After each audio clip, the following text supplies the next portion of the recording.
Еліміздегі ең ұзын көпір жыл соңына дейін пайдалануға беріледі. Шығыс Қазақстан облысындағы Бұқтырма су қоймасындағы құрылыс жұмыстары аяқталуға жақын. Бұл туралы Қазақстан Республикасы президентінің кеңесшісі, баспасөз хатшысы Берік Уәли әлеуметтік желідегі парақшасында жазды.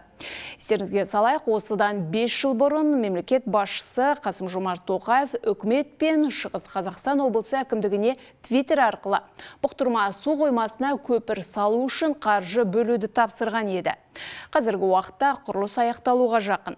Екі бірдей облыстың 6 ауданның арасын жалғайтын стратегиялық нысан жыл соңына дейін пайдалануға беріледі деп жоспарланып отыр. Екі жолақты автомобиль көпірінің жалпы ұзындығы 1316 метр. Тәулігіне 80 мың көлікке дейін өткізе алады.